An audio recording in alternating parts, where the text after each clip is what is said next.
Yadav Sanjay coaching classes के online platform पर आप सभी का स्वागत करता हूं। बच्चों, आपको पता है कि आपकी ऑनलाइन क्लासेस प्रारंभ है और हमारा ऑनलाइन प्लेटफॉर्म पर ये दूसरा चैप्टर है। ऑनलाइन प्लेटफॉर्म पर आने का जो उद्देश्य है वो ये है कि आपकी पढ़ाई किसी भी तरीके से बाधित ना हो सके। तो एक चैप्टर सॉलिड स्टेट मैंने कंप्लीटली फिनिश करा दिया है, उसके आप लोगों को पीडीएफ भी मिल चुके हैं। अब हमारा केमिकल काइनेटिक्स चल रहा है, जो नया चैप्टर के अंदर अभिक्रिया की कोटि मुख्य रूप से बची है। लास्ट लेक्चर में हमने अभिक्रिया की कोटि आपको समझाई थी कि अभिक्रिया की कोटि क्या होती है। बताया था मैंने आपको कि कोई भी रिएक्शन है और वो रिएक्शन किसी न किसी वेग से प्रत्येक क्षण पर हो रही होती है। अब उस रिएक्शन के वेग को कौन कौन से फैक्टर अफेक्ट कर सकते हैं, ये बात पहले हो चुकी थी। कोटि में हमने बताया आपको कि कौन कौन से अभिकारक अणु उसको प्रभावित करते हैं। जो अभिकारक अणु अभिक्रिया के वेग को प्रभावित करते हैं, बस उन्हीं अणुओं की संख्या को अभिक्रिया की कोटि कहा जाता है। तो कोटि कल हमने आपको बता दी थी, क्या अभिक्रिया की कोटि। अभिक्रिया की कोटि में हमने आपको समझाया था अभिकारक अणुओं की वह संख्या जो अभिक्रिया के वेग को अफेक्ट करेगी किसी न किसी तरीके से, उसको कहते हैं कोटि। हमने बताया था कि कोटि को हम प्रयोग करके ज्ञात कर सकते, डायरेक्ट रिएक्शन देख करके हम कोटि नहीं बता सकते। अपने यहाँ पर जो भी रिएक्शंस हैं वो सारे रिएक्शंस आपको बताए जाएंगे, तो इनमें कौन सी अभिक्रिया की कोटि कितनी है, बस उनको आपको ध्यान रखना और उनमें से एग्जाम में पूछ लिया जाता है। हाँ, कुछ तरीके हैं, जैसे हमने बताया था कि अगर उत्प्रेरक का इस्तेमाल कर दें या कहीं अधिक लिखा हो तो उस कंडीशन में उसको कोटि में शामिल नहीं किया जाता। अभिक्रिया की कोटि हमने बता दी थी, तो उसके बाद कहा था कि कोटि शून्य हो सकती है। शून्य कब होगी? जब अभिकारक अणुओं की सांद्रता पर अभिक्रिया का वेग निर्भर नहीं करेगा। फिर हमने बताया तो उसको कहते हैं क्या? शून्य कोटि की अभिक्रिया। क्या कहते हैं? शून्य कोटि की अभिक्रिया।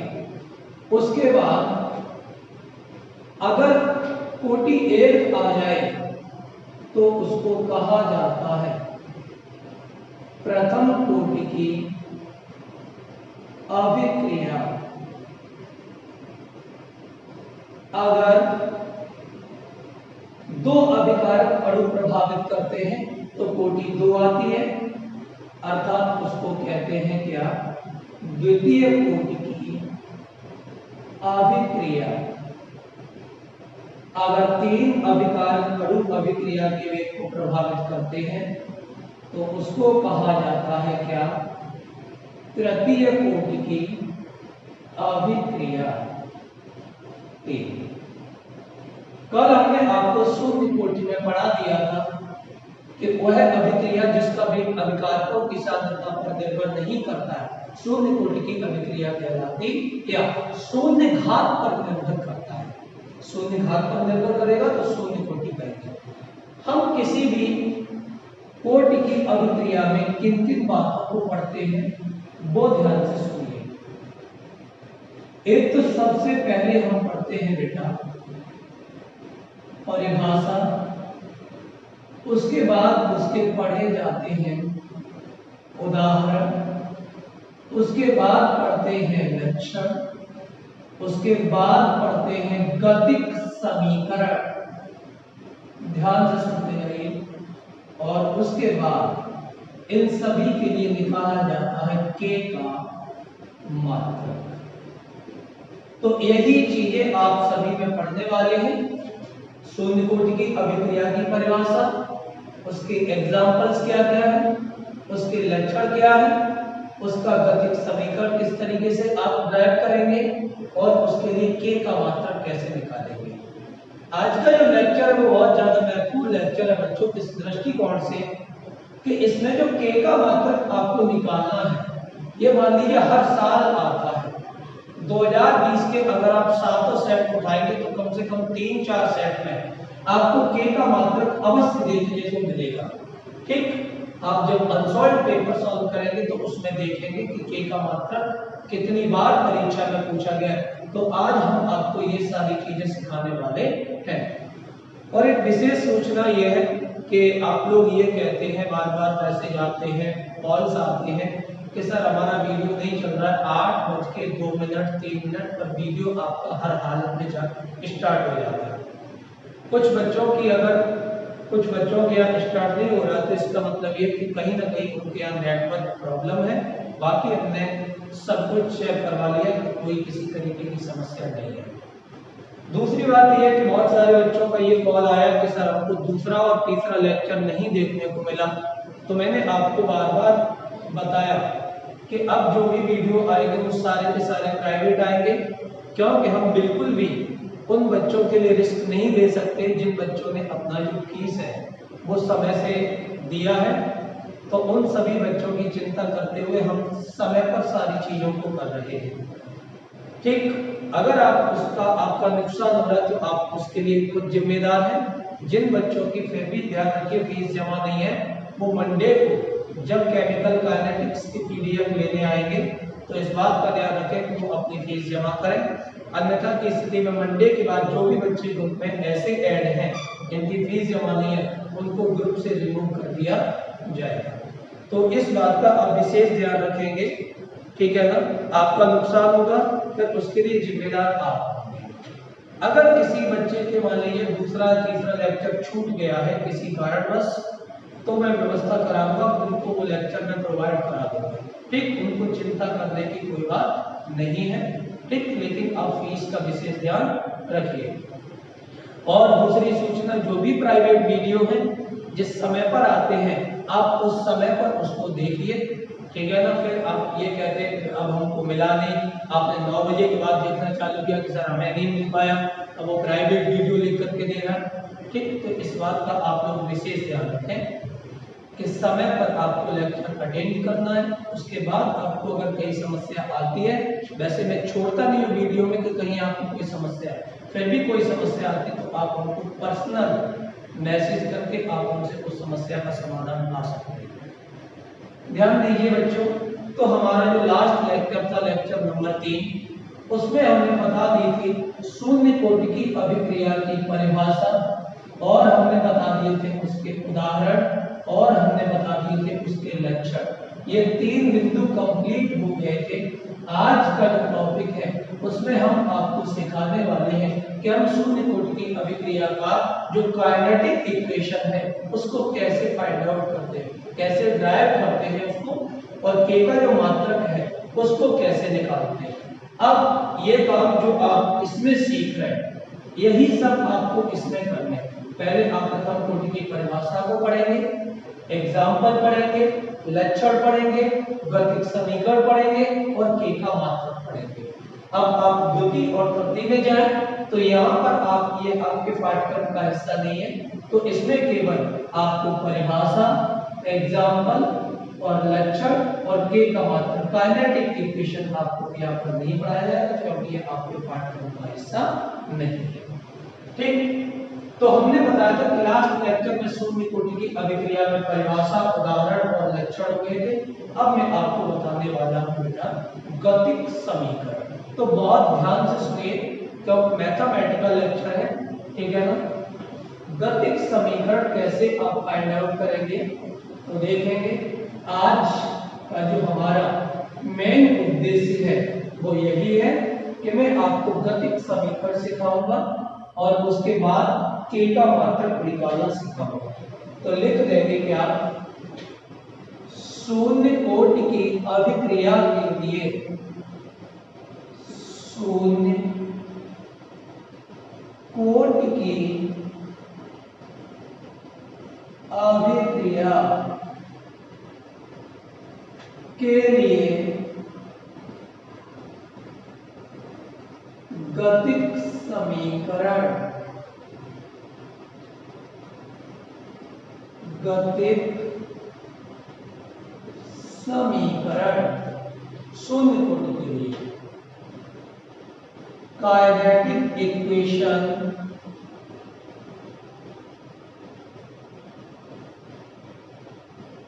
और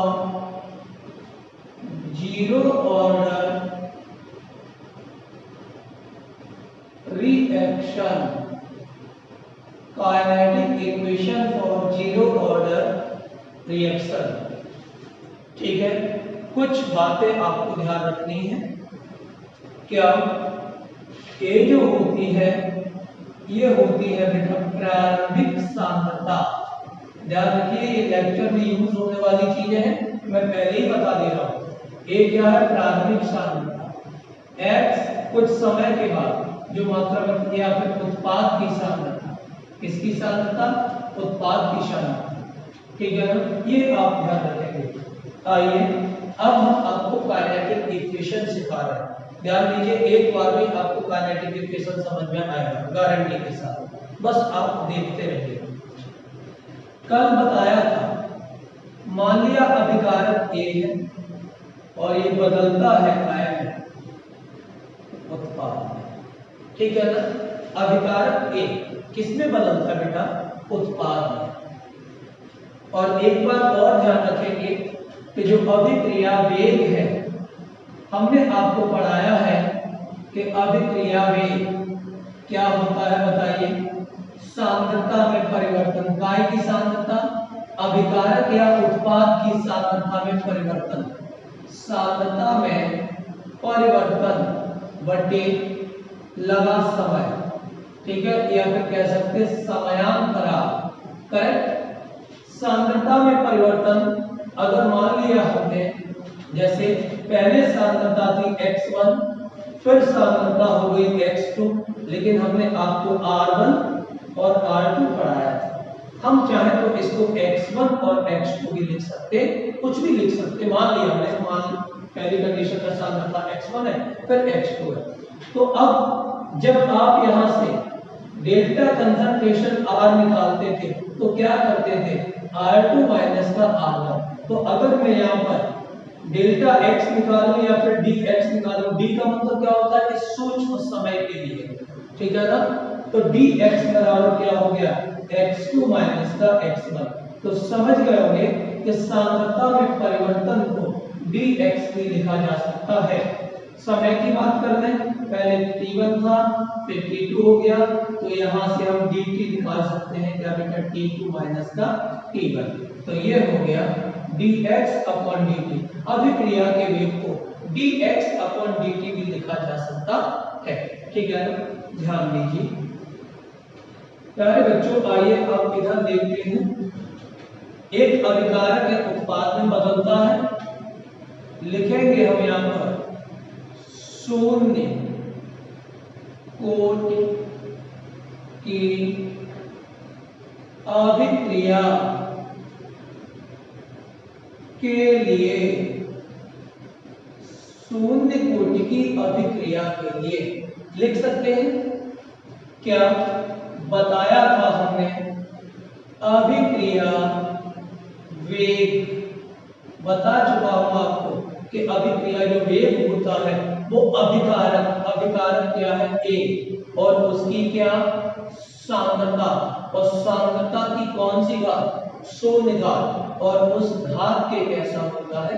समानुपाती। इस पॉइंट को ध्यान से सुनिए कि शून्य कोटि की अभिक्रिया अगर होगी तो घात शून्य होगी, प्रथम कोटि की होगी तो घात 1 होगी। तो जब भी हम अभिक्रिया का वेग लिखेंगे तो अभिकारक की सांद्रता की शून्य घात के कैसा हो जाएगा? समानुपाती। अगर प्रथम होगी तो घात 1 हो जाएगी, द्वितीय होगी तो घात 2 हो जाएगी। ठीक है, आगे ध्यान दीजिए। फिर हम कहेंगे अभिक्रिया वेग, समानुपाती का साइन हटाएंगे तो यहां पर स्थिरांक के ले आएंगे। बोलो आ गया? बस यही तो मैं बता रहा था कि इसका मात्रक निकालना। के क्या है? के होता है बेटा वेग स्थिरांक। ध्यान रखिएगा के क्या है, वेग स्थिरांक इनटू ए की सांद्रता की घात 0। अभिक्रिया वेग, अभी बोला था कि अभिक्रिया वेग को हम dx अपॉन dt भी कह सकते हैं। ये चीजें हम इसमें यूज करने वाले हैं। बताइए अभिक्रिया वेग को क्या कह सकते हैं, dx अपॉन dt। लगा दीजिए dx upon dt is equal to k, और किसी की भी पावर अगर 0 होती है तो उसका मान कितना होता है, dt को इधर ले जाइए, dx is equal to k dt। ठीक, अब आप इसका कर देंगे समाकलन, ठीक है ना। समाकलित समीकरण भी इसको बोला जाता है, क्या कहेंगे, समाकलन करने पर, समाकलन करने पर, ठीक है ना। जो भी बायोलॉजी वाले स्टूडेंट्स हैं बिल्कुल परेशान नहीं हो, ये समाकलन, ये साइन समाकलन का होता है, वो आपको थोड़ा सा समझना है। ये साइन किसका है, समाकलन का, ठीक है ना। तो अगर आपको समाकलन करना है तो उसके लिए आप क्या करेंगे, यहाँ साइन लगा देंगे। समाकलन का चिन्ह हो गया किसका, समाकलन dx का। जो भी स्थिरांक होता है उसको हमेशा चाहे अवकलन करें चाहे समाकलन करें, उसको हमेशा क्या कर लेते हैं, आगे कर लेते हैं। तो देखिए यहाँ क्या होगा k, और फिर उसके बाद समाकलन आएगा dt का, ठीक है ना। अब आ जाइए आगे, अगर हम समाकलन dx का करते हैं, गणित वाले जो बच्चे उनको तो पता होगा कि dx का समाकलन x होता है, लेकिन जो बायोलॉजी वाले स्टूडेंट हैं वो घबराए नहीं। क्यों नहीं घबराना है, कि देखिए अगर आप इस समाकलन के चिन्ह को पकड़ के यहाँ से हटाएं तो क्या होगा, ये जो d है मजाक की बात है, वैसे ही आपका देखिए ये d इसमें फंस जाएगा और यहाँ से गायब हो जाएगा। ऐसा होता नहीं है, ये इंटीग्रेशन होता है, ये तो केवल बायोलॉजी वालों को पढ़ाना होगा, तो ये ध्यान रखेंगे। हालांकि जब फिजिक्स स्टार्ट होती है लेवल पे तो उसमें बताया जाता है कि dx का इंटीग्रेशन क्या होता है, x बराबर क्या आ गया, k। जब dx का x हो गया तो इसको भी हटाएंगे तो dt का क्या हो जाएगा, t हो जाएगा। dx का x तो dt का क्या, t, k प्लस c। अब आप ये कहोगे सर ये c कहां से आया, देखिए जो c है इस c को कहते हैं समाकलन स्थिरांक। क्या कहते हैं, समाकलन स्थिरांक। जब भी हम समाकलन करेंगे तो हमें क्या करना पड़ेगा, किसी भी कांस्टेंट को लेना पड़ेगा, क्योंकि देखिए समाकलन क्या होता है, अवकलन का ठीक उल्टा होता है।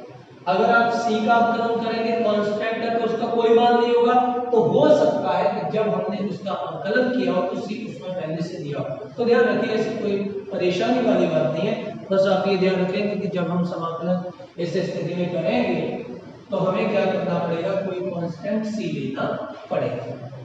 अब हम c की वैल्यू को फाइंड आउट करते हैं। मैंने बता दिया कि हमें प्रथम कोटि में भी पढ़ना है, शून्य कोटि में भी पढ़ना है। तो अब c का मान तब निकलेगा जब हम समय को 0 मान लें। हमने अभी आपको बताया था कि ये कंडीशन है, फिर ध्यान दीजिए a बराबर क्या हो गया, उत्पाद, यहाँ t बराबर था 0। जब समय 0 था तो यहाँ पर इसकी प्रारंभिक मात्रा a थी, लेकिन आप जानते हो उत्पाद की कोई मात्रा नहीं होती है, और हमने कहा था कि उत्पाद को क्या मानते हैं, x। तो बताइए जब टाइम 0 होगा तो x का मान किसके बराबर होगा, 0 के। तो आप लिख सकते हैं जब t बराबर 0 हो तो x इज इक्वल टू 0 होगा। अतः इसको क्या डाल देंगे, समीकरण नंबर 1। अतः समीकरण 1 से आ जाइए, x की जगह क्या लगाना है, 0, k इंटू t की जगह 0 प्लस c, मल्टीप्लाई करेंगे 0 आ गया तो बताओ c बराबर क्या हो गया बेटा, 0 हो गया। अब इस c के मान को उठा करके समीकरण 1 में लगा दो। c का मान समीकरण 1 में रखने पर, रख लीजिए x इज इक्वल टू क्या हो गया बेटा kt प्लस 0 अर्थात kt is equal to x यानी कि k बराबर x अपॉन t। बस ये आ गया काइनेटिक इक्वेशन। हम काइनेटिक इक्वेशन में k को फाइंड आउट किया करते हैं, किसको k को। तो समझ गए होंगे कि इस तरीके से काइनेटिक इक्वेशन ज्ञात किया जाएगा।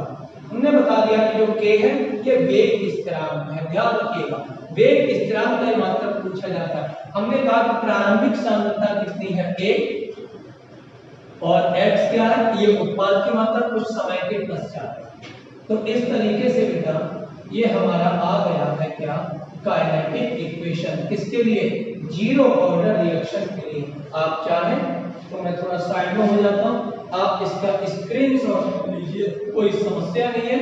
एक दो बार कर प्रैक्टिस करेंगे तो ये आराम से आप लोग क्या करेंगे इसको समझ पाएंगे। ठीक है ना k बराबर x अपॉन t स्क्रीनशॉट ले लीजिए। ठीक है इसको एक दो बार कर प्रैक्टिस कर लीजिए आ जाएगा आराम से। फिर एक बार चाहो तो मैं दोबारा से रिमाइंड करा देता हूँ रिमाइंड। ध्यान दीजिए हमारे पास एक अभिकारक A है, खाने में बदल गया उत्पाद में अभिक्रिया की कौन सी है शून्य कोटि की। तो शून्य कोटि के लिए अभिकारक की सांद्रता की कौन सी घात लगेगी शून्य।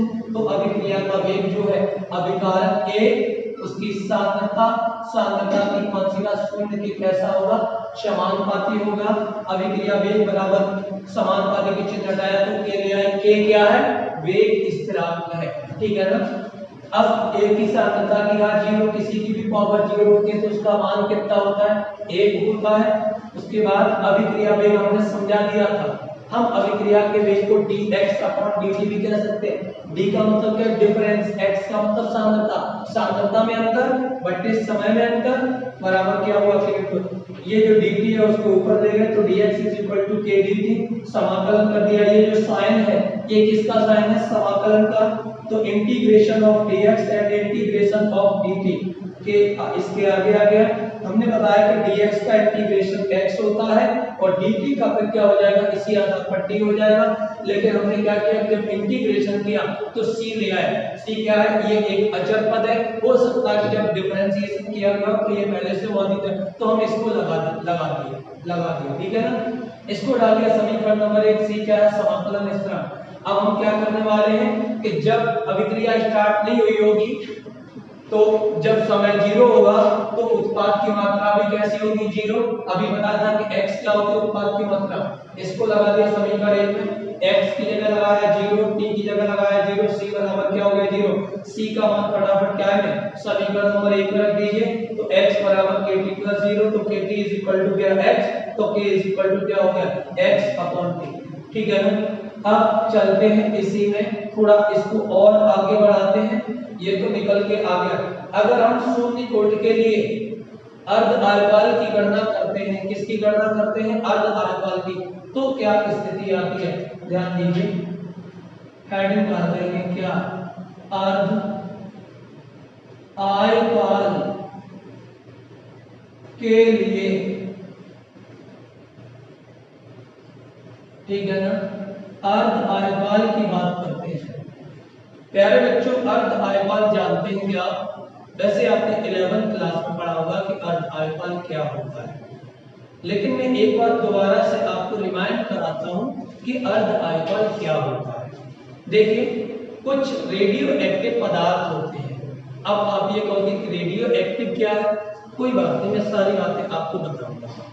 रेडियो एक्टिव का मतलब ये होता है कि कुछ पदार्थ ऐसे होते हैं जिनको अगर हम खुला छोड़ दें तो वो अपने आप विकसित होने लगते हैं। अपने आप विकसित होने लगते हैं। वो विघटन किसके रूप में होता है अल्फा बीटा गामा के रूप में होता है। ठीक है ना। अपने आप विकसित होते रहते हैं तो ऐसे ही पदार्थों को रेडियो एक्टिव पदार्थ कहा जाता आई बात समझ में कि वे पदार्थ जिनका विघटन प्रकृति में अपने आप होता है रेडियो एक्टिव पदार्थ कहलाते हैं।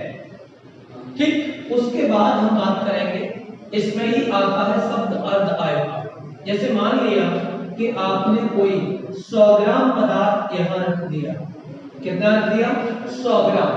100 ग्राम पदार्थ आपने रख दिया फिर आपने देखा कि 1 घंटे के बाद 1 आवर 1 घंटे के बाद जब हमने देखा तो पदार्थ केवल 50 ग्राम रह गया। तो ये बता दो बेटा हमको कि ये क्या है, प्रारंभिक सांद्रता। प्रारंभिक सांद्रता क्या बताई थी अभी हमने, A, और ये X क्या है, ये शेष बची हुई मात्रा जो बाद में बचती है, ठीक है, या जो विघटित हो गई है मात्रा, ठीक, उत्पाद अलग निकल गई है इससे, X बराबर 50 ग्राम। तो ये बताइए ये आया कैसे, ये जो अधिक, ये आधी मात्रा कितने समय में हुई है इसकी, 1 घंटे में। तो हम कह सकते हैं कि इस पदार्थ का अर्ध आयुकाल 1 घंटा है। कहने का मतलब क्या, अर्ध आयुकाल क्या है, वह समय, ये टाइम ही तो है 1 घंटा, वह समय जिसमें कोई पदार्थ अपनी प्रारंभिक मात्रा कितनी है बेटा, 100 ग्राम, प्रारंभिक मात्रा का आधा भाग शेष रह जाता है या फिर आधा भाग विघटित हो जाता है, उसी समय को क्या कहा जाता है, अर्ध आयुकाल। अर्ध आयुकाल को हम प्रदर्शित करते हैं T(1/2), ठीक है ना, ये अर्ध आयुकाल की बात है, इसको प्रदर्शित करें। अब हमको ये बताइए कि जो X है ये 50 आया, आधा ही तो रह गया है, किसका आधा, A का आधा, तो क्यों ना X को हम A/2 लिखते हैं, X को कितना लिखते हैं, A/2, क्यों, देखो A कितना है 100 अपॉन 2, बताओ कितना आ गया 50, और x बराबर 50 ही तो है, समझ गए। तो हमें करना क्या है कि x की जगह पर A/2 रखना है, क्यों, प्रारंभिक मात्रा का आधा, और आधा करने के लिए 2 का भाग लगाया जाता है, ये आप जानते होंगे। अर्ध आयुकाल आधा समय दिया है, ठीक, इससे अर्ध आयुकाल को प्रदर्शित करते हैं, ठीक है। अब चलेंगे आगे, अर्ध आयुकाल के लिए समय T बराबर बोलो क्या हो जाएगा, T(1/2), सही है, आधा समय होता है। अगर X की बात करें, प्रारंभिक सांद्रता का आधा हो गया A/2, करेक्ट, X बराबर A/2, प्रारंभिक सांद्रता का आधा भाग, उसी को जो X कहेंगे, ठीक। ये मान गतिक समीकरण में रखने पर, किसमें रखना, गतिक समीकरण में रखने पर, रख लीजिए गतिक समीकरण क्या है, K बराबर x/T, x का मान बताया है कितना है, A/2, और T की जगह पर क्या लगाना है, T½ लगाना है। इस 2 को क्या करेंगे, यहां ले आएंगे, K बराबर क्या हुआ, A/2 T½ T½ को ऊपर पहुंचाना, T½ is equal to A/2K, ठीक है ना। K क्या है बताइए, स्थिरांक, ध्यान देना, अभी आपने देखा था कि समानुपाती हटाते हैं तो स्थिरांक लगाते, ये आपने बहुत बार किया होगा अपनी लाइफ में, किया है कि नहीं किया, कि समानुपाती हटाएंगे तो तुरंत आपका आंसर क्या आता है, स्थिरांक को लगाएंगे। लेकिन आज हम आपको कराने वाले हैं इसका उल्टा, समानुपाती हटाएंगे स्थिरांक लगाएंगे। अगर मैं कह दूं उल्टा कर दो कि स्थिरांक को हटाओ तो क्या हो जाएगा, तो फिर क्या आना चाहिए, तो समानुपाती लगाएंगे। तो देखिए ये जो K है ये स्थिरांक है, और जो अंक संख्या है ये भी स्थिरांक में आती, तो ये दोनों के दोनों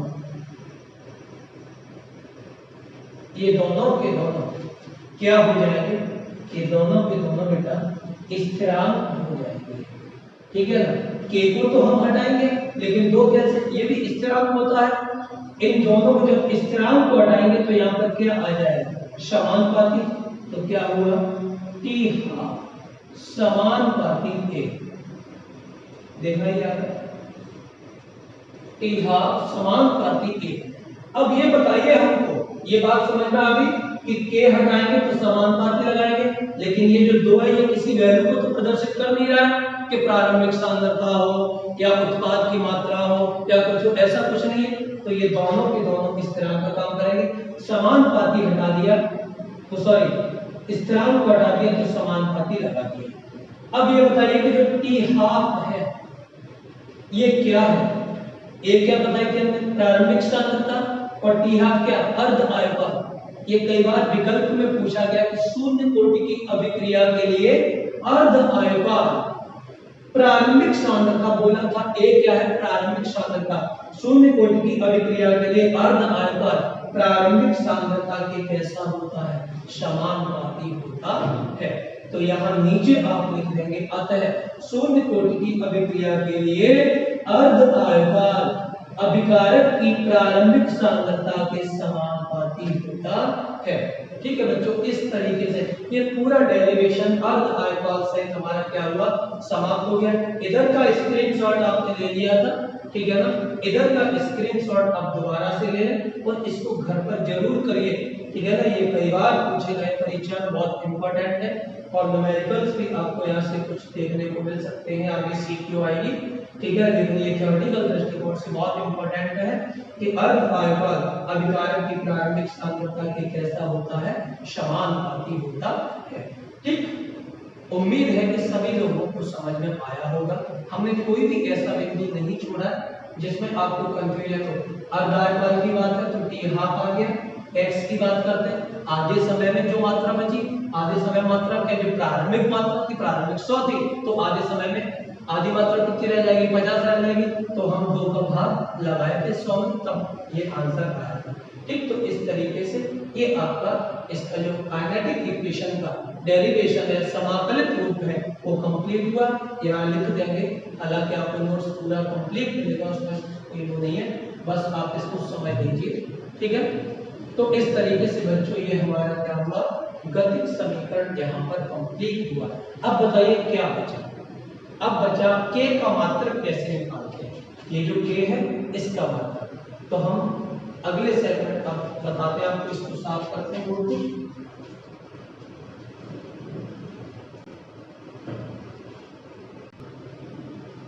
ठीक है बच्चों, तो आपने यहाँ पर काइनेटिक इक्वेशन सीखा।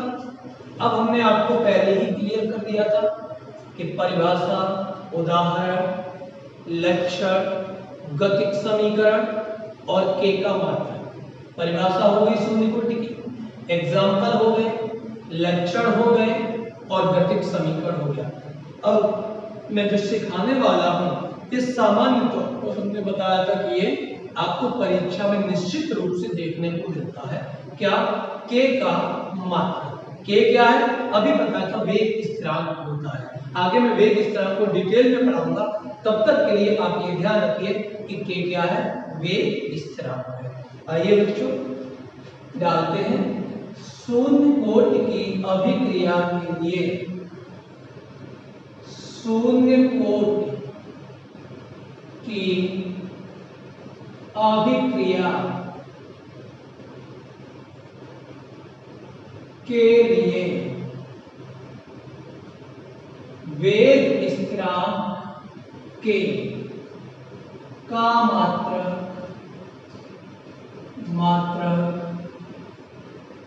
ज्ञात करना। शून्य कोटि की अभिक्रिया के लिए अब हम आपको सिखा रहे हैं कि किस तरीके से k का मात्रक ज्ञात किया जाता।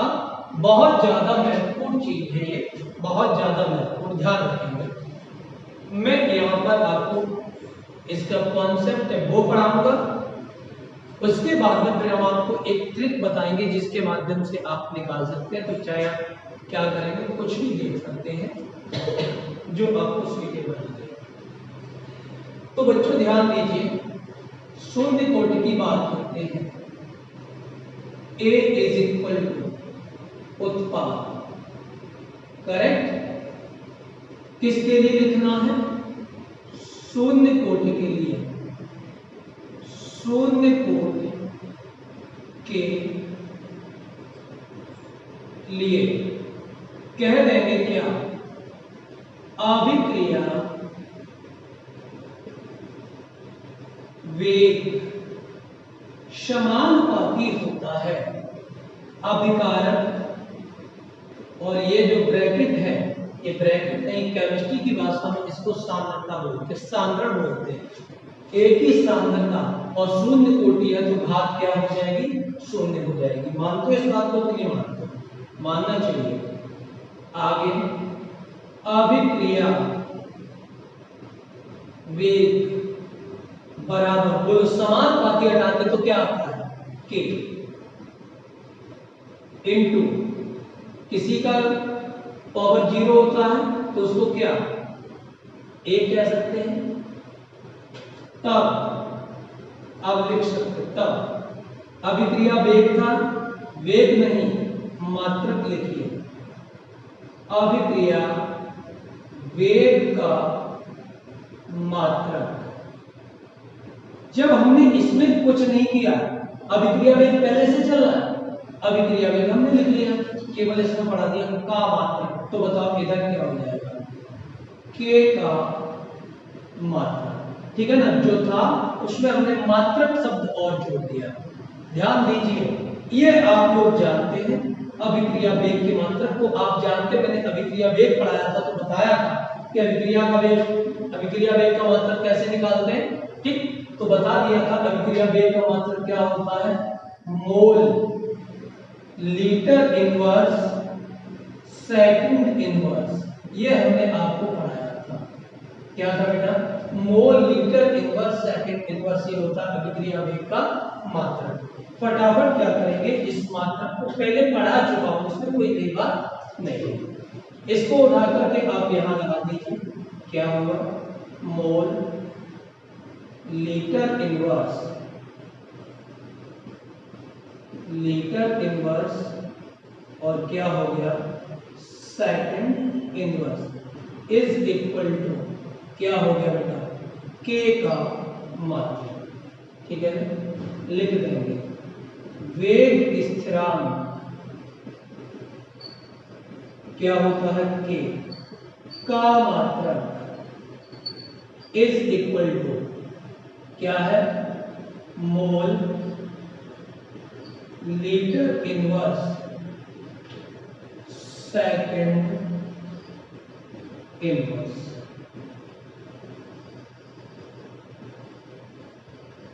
इस तरीके से ये के का मात्रक आ गया। ये 2020 के कई सेटों में पूछा गया है कि मात्रक क्या होगा, ये ऑब्जेक्टिव में हर साल आने वाला क्वेश्चन है, ये मान लीजिए के का मात्रक, ठीक है। हाँ, एक चीज यहाँ पर आपको समझनी है, यहाँ समय के लिए सेकंड लिखा है, तो हो सकता है कहीं मिनट आ जाए, ऐसा देखने में आया है 2020 के पेपर में कि कहीं सेकंड आया है, कहीं मिनट पूछ लिया है, समय की दोनों ही मात्रक है, तो कुछ भी लिख सकते, कोई आपत्ति नहीं है। समझ गए कैसे निकालना, कुछ नहीं, अभिकारक बदल गया तो बाद में शून्य कोटि के लिए अभिक्रिया वेग समानुपाती अभिकारक की सार्थकता की शून्य घात अभिक्रिया वेग बराबर क्या, समानुपाती हटाएंगे क्या आएगा, इंटू 1, अभिक्रिया वेग का मात्रक बराबर क्या हो गया, के का मात्रक, अभिक्रिया वेग का मात्रक क्या, mole litre inverse second inverse, ये पहले से हम पढ़ा चुके हैं आपको, बराबर के का मात्रक। अगर आपने नहीं पढ़ा तो आप लास्ट वाले लेक्चर देख सकते हैं, ठीक है ना। और वेग स्थिरांक के का मात्रक mole litre inverse second inverse, हमने इसमें बताया भी था कि अभिक्रिया वेग का मात्रक जो है, अगर गैसीय स्थिति है तो वायुमंडल कहते सेकंड होता, अगर अन्य स्थिति अन्य अवस्था है तो mole litre inverse second inverse होता है, ठीक है ना। तो इस तरीके से हम इसको निकालते हैं। मान लीजिए प्रथम कोटि आ जाता तो अरे कुछ नहीं, केवल यहाँ 1 लगा देते, द्वितीय कोटि आ जाता तो यहाँ आप 2 लगा देते। हाँ, अब हमने बताया था कि हम आपको जुगाड़ और बताने वाले हैं, क्या बताने वाले, जुगाड़ कि हम शॉर्ट में कैसे निकाल सकते हैं, ये जुगाड़ हम आपको बता रहे हैं। मोल 1 minus n into litre n minus 1 into second inverse. बच्चों ये जुगाड़ है, यहां जो n है,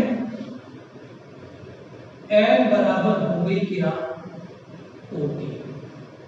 इसका ध्यान रखिए, आराम से आ जाएगा।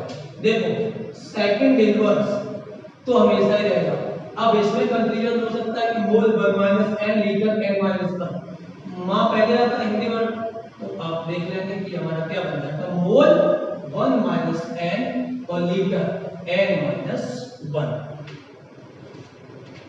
माँ पहले आता है हिंदी वर्णमाला में तो पहले रखिए, ला बाद में आता तो बाद में रखिए।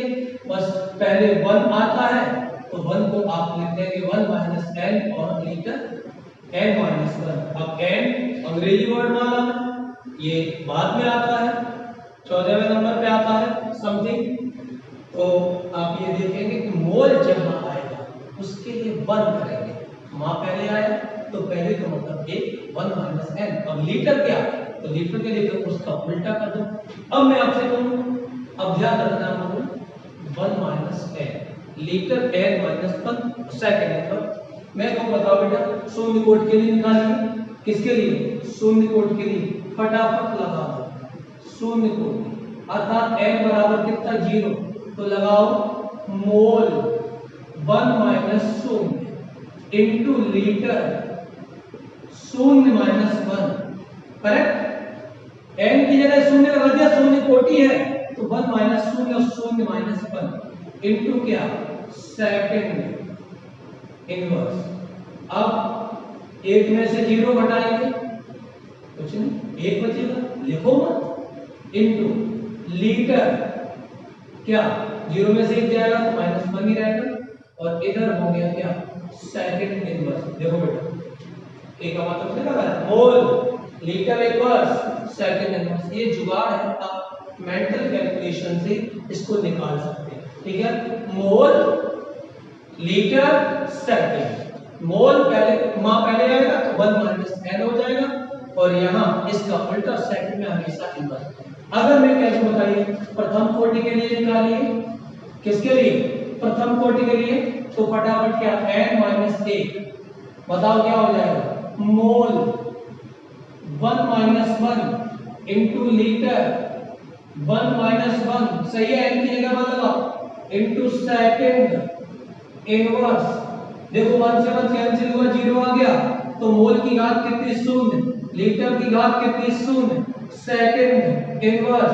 फटाफट बोलिए, किसी का भी कॉमन शून्य हो तो उसका मान कितना होता है, 1 इंटू सेकंड इनवर्स, ठीक है। तो बताइए इसका मात्र क्या होगा, सेकंड इनवर्स, ठीक है। इतनी कैलकुलेशन करने की जरूरत नहीं है, बस आप मोल 1 माइनस इस तरीके से आप लोग ध्यान रखेंगे। और आज का जो लेक्चर है बेटा, हमने यहाँ पर आपको ये समझा दिया, क्या समझाया, कि हम किस तरीके से शून्य कोटि के लिए काइनेटिक इक्वेशन निकालते हैं। के का मात्रक बहुत ज्यादा महत्वपूर्ण है, ध्यान रखेंगे के का मात्रक कैसे निकाला जाता है, शून्य कोटि में प्रारंभिक सांद्रता और अर्ध आयुकाल में क्या संबंध होता है, ये आपने सीखा, ठीक है। आज के लेक्चर में बच्चों बस इतना ही। अब हम अगले लेक्चर की बात करेंगे, ठीक।